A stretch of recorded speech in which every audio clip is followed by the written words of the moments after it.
आवारापन और शिवम पंडित के नॉस्टैल्जिया में डूबने के लिए गया था आवारापन 2 के साथ, पर मूवी ने मेरे उम्मीदों को ही डुबा दिया। हाँ, बहुत लोगों को ये मूवी पसंद आ रही है। इसके अलावा हाइप और नॉस्टैल्जिया के चलते ये मूवी में भी इमरान हाशमी की पहली ब्लॉकबस्टर बन सकती है। पर एक बात से सब एग्री करेंगे कि ये मूवी आवारापन के आसपास भी नहीं है। फिर भी जिस तरह की ये स्टोरी थी, उस स्टोरी के साथ ये मूवी एक बेटर सिक्वल बन सकती थी अगर इसमें कुछ चेंजेस किए गए होते। तो इस वीडियो में हम डिस्कस करेंगे कि वो क्या चेंजेस है जिससे ये मूवी एक बेटर सिक्वल बन सकती थी। जिन्होंने मूवी नहीं देखी और देखने का इच्छा है वो प्लीज ये वीडियो यहीं से छोड़ दें। जो सबसे पहला चेंज हो सकता था वो था कास्टिंग में। दो एक्टर्स यहाँ पे ऐसे हैं जो कि बिल्कुल अनफिट हैं आवारापन 2 के इस वर्ल्ड में। एक है दिशा पटानी जो जारा का रोल प्ले करती है और दूसरे हैं पवन गब्बी जो कि जोरावर का रोल प्ले कर रहे हैं।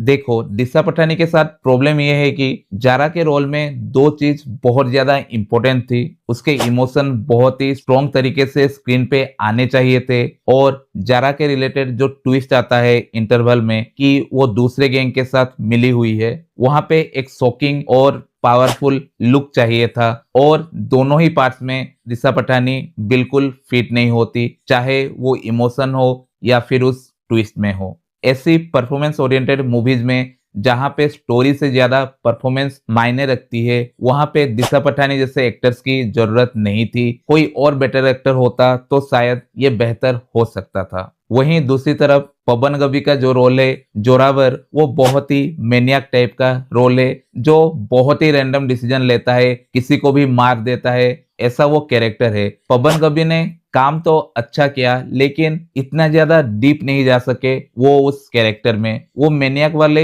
हरकतें तो कर रहे थे पर वो इतना ज्यादा इम्पैक्टफुल नहीं लग रहा था स्क्रीन पे। ऐसा ही एक मैनियक रोल था आवारापन ओरिजिनल में जिसे पूरब कोहली ने प्ले किया था, मुन्ना का रोल। वहां पे पूरब कोहली का स्क्रीन टाइम भी कम था एज कम्पेयर टू पूरन गभी। फिर भी पूरब कोहली ने वहां पे बहुत ही डेडली एक्ट किया था और मुन्ना के कैरेक्टर को बहुत मैनियक दिखा दिया था जो कि यहाँ पे मिसिंग था। मेरे मुताबिक यहाँ पे पूरन गभी की जगह अगर विशाल जेठवा होते तो शायद ये परफॉर्मेंस और बेहतर हो सकती थी। इसके अलावा कास्टिंग में और एक दिक्कत है कि 3 बेहतरीन एक्टर सपोर्टिंग कास्ट में लिए गए हैं, शबाना आजमी, विजयंत कोहली और सुविंदर विक्की, पर तीनों को बहुत ही कम स्कोप दिया गया है मूवी में जिससे वो अपना एक्टिंग रेंज दिखा ही नहीं पाते। शबाना आजमी का तो छोड़ ही दो, उनका कुछ रोल नहीं है, वो बीच बीच में आती है पर उसका कुछ इम्पैक्ट नहीं आता।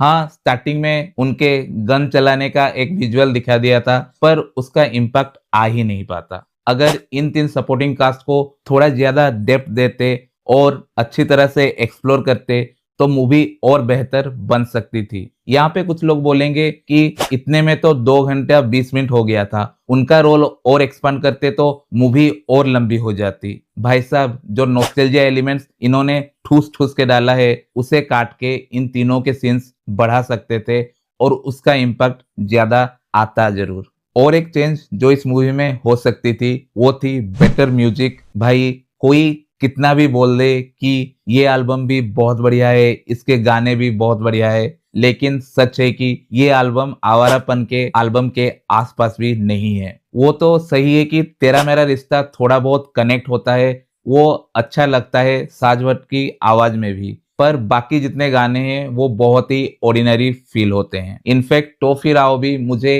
इतना खास पसंद नहीं आया। बाकी जितने गाने हैं वो मूवी के बाद कोई भी याद नहीं रखेगा, इतने ऑर्डिनरी गाने हैं। हाँ, मूवी के टाइम पे मे भी वो ऑडियंस को अच्छे लग सकते हैं लेकिन ये गाने ज्यादा देर तक चलेंगे नहीं। इस सब के अलावा मूवी में कुछ ऐसे सीन थे जिनको आइदर थोड़ा मॉडिफाई कर सकते थे या फिर बिल्कुल हटा सकते थे क्योंकि वो सीन्स मूवी को बहुत हैम्पर करते हैं।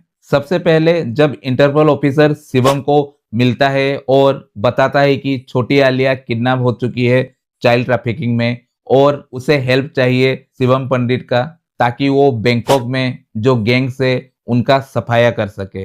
भाई, इंटरपोल का ऑफिसर एक गैंगस्टर को आके हेल्प मांग रहा है किसी गैंग्स को मिटाने के लिए। इसको और लॉजिकल तरीके से दिखा सकते थे, ये जरा सा भी कन्विंसिंग नहीं लगा। इसके बाद शिवम की गैंग में जो एंट्री होती है उससे भी बहुत ही रूटीन और प्रेडिक्टेबल वे से प्रेजेंट किया गया है। हाँ, इसी चीज को कुछ अलग वे से अगर दिखाते, थोड़ा इम्पैक्टफुल डायलॉग्स होते, कुछ इम्पैक्टफुल सीन्स होते, उसके बाद शिवम एंटर करता गैंग में, तो उसका ज्यादा मजा आता। फिर बैंकॉक में वो इंटरपोल ऑफिसर बार बार शिवम से मिलता है खुले में, और वहां के गैंग्स को कुछ पता नहीं चलता। भाई ये कैसे पॉसिबल है? मूवी में नॉस्टैल्जिया की भरमार है, पर एक सीन को यहाँ पे ऐसा ठूसा गया है जो कि दिमाग के ऊपर ही चला जाता है। याद होगा तुम्हें, आवारापन में एक मॉन्क कम्युनिटी ने शिवम को बचाया था। तो यहाँ पे इन्होंने क्या किया, एक सीन में जब शिवम के पीछे पुलिस पड़ी होती है, तब मॉन्क्स कुछ आ जाते हैं वहां पे और पुलिस और शिवम के बीच में खड़े हो जाते हैं। चलो, उनका वहां पे आना भी